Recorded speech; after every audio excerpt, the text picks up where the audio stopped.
Fala, galera íntegra, tudo bem? Hoje é o último vídeo daquela série Quais foram as mudanças na auditoria interna? Hoje eu vou falar sobre as quebras de paradigma. Todo mundo passou por várias, né, nesse momento de pandemia. Acredito que ninguém ficou livre das quebras de paradigma, né? E o que ficou dessa nossa série? O que a gente já falou nessa série? A gente falou do trabalho, né, a questão da apuração de uma denúncia, a questão do olho, né, o olho no olho, e não somente para a apuração de uma denúncia, como também para o trabalho em si da auditoria interna, que você tem que entrevistar as pessoas, se relacionar com as pessoas, visitar, ir fazer trabalho de campo. E isso é muito importante que você tenha a questão do olho no olho. Se lembra que eu falei da máscara, né? Que a gente não consegue ver a totalidade do rosto da pessoa. Eu fiz no segundo vídeo, eu falei sobre se alguém já fez alguma apuração de denúncia online, né?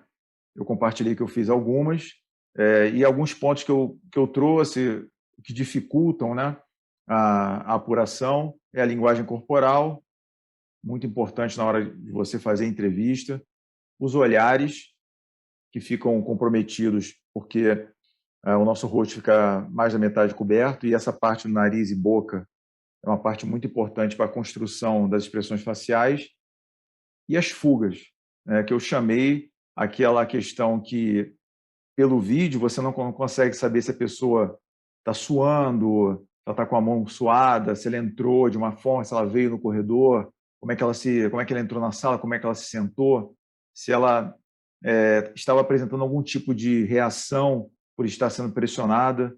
Isso ficou, eu compartilhei naqueles vídeos a minha experiência sobre essas ações. Depois, no outro vídeo, eu falei sobre a modalidade de trabalho, se a gente está, quem está remoto, quem está híbrido e quem está já presencial, né? E as variáveis disso, pessoas que são os auditores estão já presencial e auditados ou clientes internos que estão online e vice-versa, né? E hoje o que eu quero conversar com vocês é fazer um resumo, né, de quais foram minhas impressões sobre o que houve de quebra de paradigmas nesse período. Já vamos chegar a quase 1 ano e 4 meses, 1 ano e 5 meses, desde o momento em que foi declarado pela maioria dos estados o lockdown, o fechamento de estabelecimentos comerciais, dos trabalhos, as restrições de ir e vir. E isso eu considero, para a auditoria interna e para outras profissões, como uma grande quebra de paradigma ao que vínhamos adotando com frequência no passado. Trouxe a necessidade de nos reinventarmos, né? Criou o termo de novo normal, ou seja, passou-se a adotar que usar máscara, passar álcool gel, a limpeza de todos os itens que você traz da rua, deixar um sapato para você ir na rua, um sapato para você usar em casa. Isso é o novo normal. Claro que são hábitos muito bons, né? Que nós melhoramos na questão de higiene, mas para os aspectos da profissão, das relações de trabalho, e ir ao trabalho, voltar do trabalho, isso trouxe uma grande quebra de paradigma. A gente fala de quebra de paradigma, mas o que é uma quebra de paradigma? Eu coloquei aqui uma definição que é o desligamento de um padrão que antes era seguido para que assim um novo modelo ou padrão seja adotado. Isso acontece muito quando você faz uma avaliação de processo, né? Quando você faz uma avaliação de processo, você vai, faz toda a medição, faz os subprocessos, escreve os fluxos e tudo mais. No final, você, em muitos casos, você tem um paradigma, que você mostrou aquele paradigma, e para que você consiga mudar e mitigar riscos, você precisa quebrar aquele paradigma. Ou seja, a retroalimentação desse processo, através de gaps de controle que você encontrou, é uma quebra de paradigma. Então, a gente usa muito, às vezes sem querer, né, sem nem conhecer às vezes o conceito, a gente usa muito no nosso trabalho a quebra de paradigma.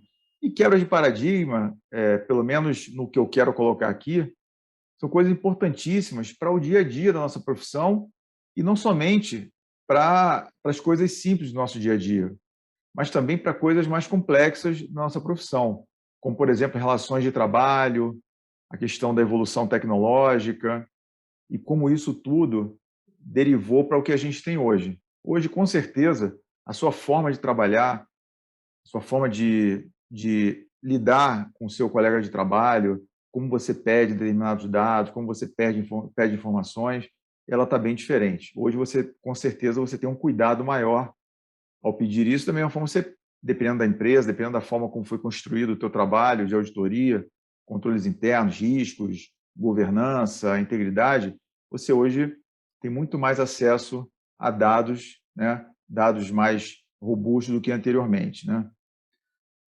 E quais são, na minha opinião, os 3 paradigmas que foram quebrados durante a pandemia?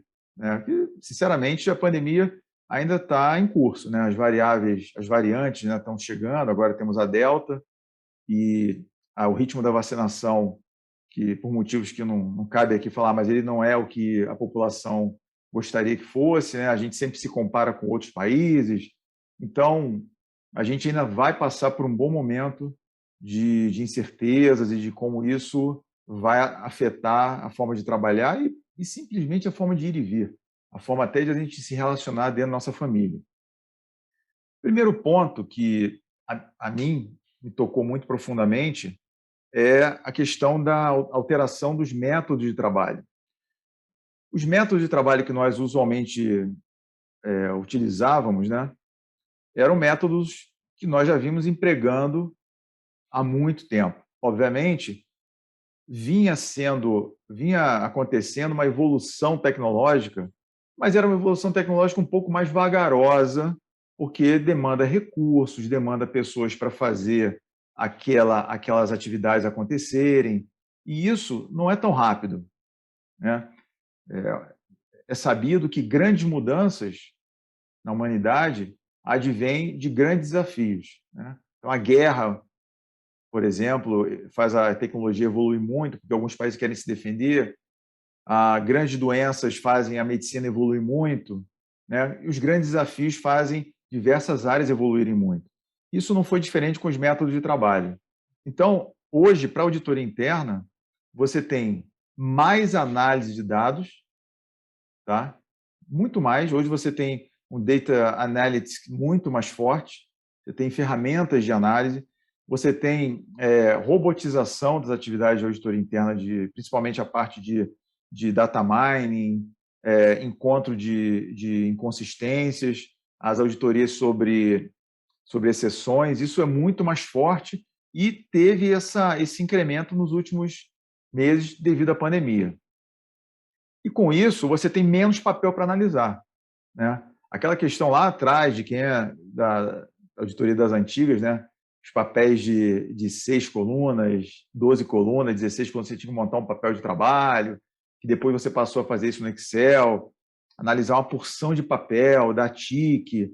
Isso hoje tende a acabar, né? Porque hoje as transações elas são muito mais eletrônicas, as empresas que são evoluídas com a questão de gestão de documentos, elas têm uma base documental muito forte, já digitalizada, completamente indexada, e você consegue fazer o trabalho, às vezes, sem sequer ir no local onde a atividade ocorre. Então, nesse primeiro ponto, a quebra de paradigma aconteceu aí. Muito mais análise de dados e menos papel. O segundo ponto, a revolução digital, né? Houve um speed up, né? A velocidade aumentou causada pela pandemia. Então, projetos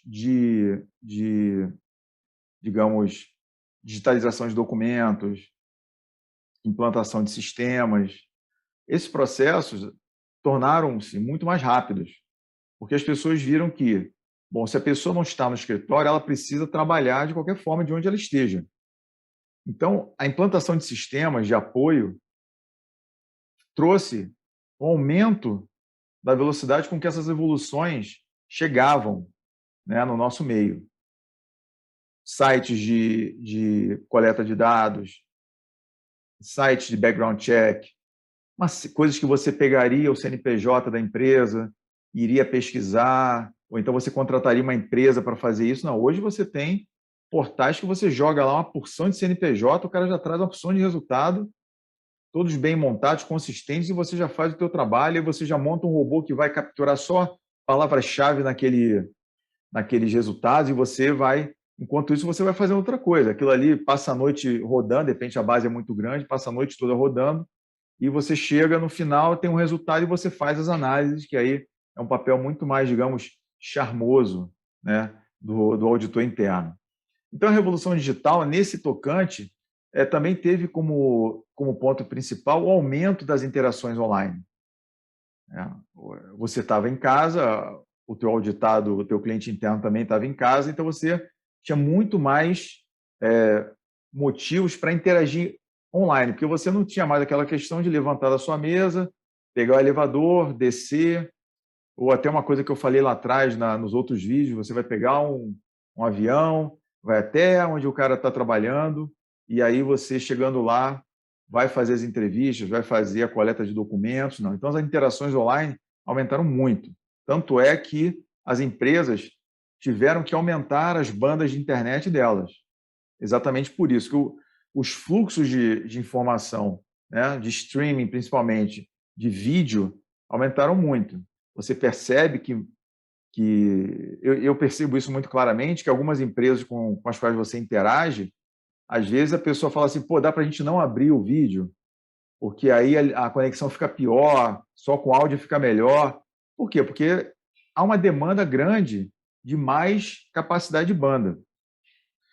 E isso é exatamente o que eu vou falar agora. A questão do contato passa a ser vídeo e áudio. E aí você pode compartilhar a tela, você pode analisar um documento, você aqui e a pessoa, sei lá, em Macapá, por exemplo, podem trabalhar em cima de um documento ali na hora, sem ter que ir lá para olhar um documento, principalmente se aquele documento já estiver todo online e tudo mais. Então, essa questão, esse segundo ponto que eu trago como quebra de paradigma, é muito importante e é uma coisa que as empresas que ainda não pegaram esse pé, esse fio da meada, vão ficar para trás e vão ter muita dificuldade de acompanhar isso aí no futuro. Né? Quer ver um exemplo? As empresas de assinatura digital, né, de certificação na assinatura, elas também já estão aumentando muito, porque tem diretores que estão em casa, procuradores que estão em casa. Eles precisam assinar documentos importantes para a empresa, assinar contratos, assinar procurações, e aquilo você assina agora, você assina com uma assinatura digital, certificada. Então, esse também é um dos pontos importantes. Então, quem no passado ainda resistia em fazer isso, teve que fazer na marra. Terceiro ponto, e aí é um ponto que tem muita discussão, inclusive trabalhista, né? Hoje você tem uma modificação nas relações de trabalho, correto? Qual era o padrão anterior? O padrão anterior era que você chegasse, pegasse o seu transporte, ou pegasse o seu carro, o metrô, fosse para o seu trabalho, sentasse na sua mesa, na sua baia, trabalhasse no computador, interagisse, isso para os trabalhos iguais ao meu, de escritório e tal. Interagisse, falasse no telefone, e-mail, visitasse as pessoas, aquela coisa toda, bateu o teu horário, para aqueles que não fazem hora extra e tal, desceu, pegou o elevador, pá, saiu, pegou seu carro, metrô, voltou para casa. Hoje, né, hoje não, né, de março do ano passado para cá, isso mudou muito. As pessoas foram forçadas pela pandemia a voltarem para casa, trabalhar em casa, tiveram que montar escritórios em casa. Isso foi um ponto muito interessante, porque mostrou-se que a pessoa ela não tinha... Deixa eu me tirar daqui para botar aqui a foto que está bonita. Eu gostei dessa foto aqui. Não tinha sequer uma cadeira decente em casa para trabalhar, não tinha espaço. Elas tiveram que investir em mobília, investir no aumento da banda de internet, de repente comprar um computador novo se a empresa não fornecesse o computador. E aí você teve um impacto em toda a rotina doméstica, né? Seus filhos, para quem tem filhos, estão ali na tua redondeza, viram o papai e a mamãe em casa em tempos anormais, porque normalmente naquele horário ele estaria no escritório. No caso de nós, auditores, que viajamos muito, Pô, meu pai está um ano sem viajar, minha mãe está um ano em casa, só fazendo trabalho online, que maravilha, vou poder brincar com ela. Então, esse tipo de relação mudou, ok?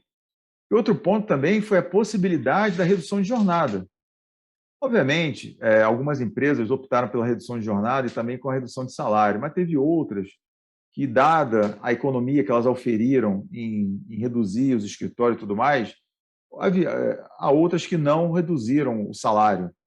Porque, assim, não tem cabimento, né? A pessoa vai para casa, não quer dizer que ela esteja trabalhando menos, ela apenas está trabalhando em casa, né?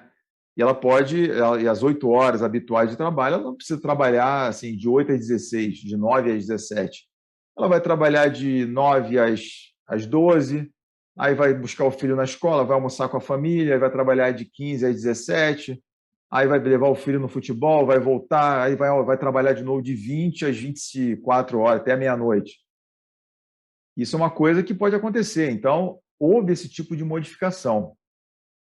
Inclusive, lendo sobre questões trabalhistas, há processo na justiça, que a pessoa tropeçou em casa, ela quer considerar acidente de trabalho. São coisas que estão acontecendo, que são coisas muito novas, mas o fato é, houve uma mudança profunda nas relações de trabalho, né? Inclusive, há empresas que pretendem não voltar. As empresas de tecnologia, empresas que têm um alto nível de tecnologia, que não são de tecnologia, mas têm um alto nível de, de tecnologia nos seus processos, elas não pretendem voltar a ter um escritório normal, um padrão de escritório, com salas, elevadores, né? Toda aquela estrutura que nós habitualmente estávamos acostumados a ter. Então, esse tipo de coisa foi causado pela pandemia. Como eu falei, grandes mudanças são geradas por grandes eventos, né? Eventos, nesse caso, no caso da pandemia, um evento muito ruim para a humanidade. Já somente no Brasil foram 540 mil mortos, no mundo muito mais. Mostrou algumas fragilidades do ser humano, mas outras coisas muito boas, que é a capacidade do homem de se reinventar. Nós habitualmente teríamos uma vacina em 8 anos, nós tivemos uma vacina em meses de pesquisa. Então, parabéns a todos os envolvidos, pesquisadores, a classe médica, porque a gente precisa fazer com que isso funcione para que, não vou dizer o novo normal, para que o normal volte, talvez com novas cores, mas é o normal que a gente está habituado, que é trabalhar, desenvolver uma atividade profissional, produtiva, cuidar da nossa família, interagir com tudo isso de maneira muito orgânica, muito sustentável, tanto para nós como para a sociedade. Então, amigos, esse é o nosso site, o Canal da Integridade, o portal do YouTube, nosso canal do YouTube. Tem muito material legal lá. A gente está aqui a gente está com muitos vídeos, tá? Toda semana eu coloco um vídeo novo lá. Essa série está legal, uma série que é a minha percepção sobre o que está acontecendo aqui no meio. Acho que vai ajudar muita gente e é isso que eu quero, ajudar com todo o meu conhecimento, tudo que eu puder compartilhar com vocês, eu estou à disposição. Fiquem à vontade para comentar, compartilhar. Peço que deem o seu joinha lá, porque isso ajuda a ferramenta do YouTube a trazer esse conteúdo para mais pessoas. Isso fica muito claro quando você compartilha coisas boas, compartilhar o bem, compartilhar coisas que vão ser úteis para as pessoas. Para quem quiser acessar o meu LinkedIn, esse é o meu perfil. Vou ficar muito feliz de ter vocês aqui na minha rede, da mesma forma que eu quero estar na rede de vocês, para a gente poder compartilhar informações, muita coisa legal, novos conceitos sobre auditoria interna, risco, compliance, e é isso que o mais importa para nós. Agradeço por estarem conosco aqui nessa série. Visitem o canal da Integridade, é muito legal, vou ficar muito feliz e continuemos íntegros. Tchau.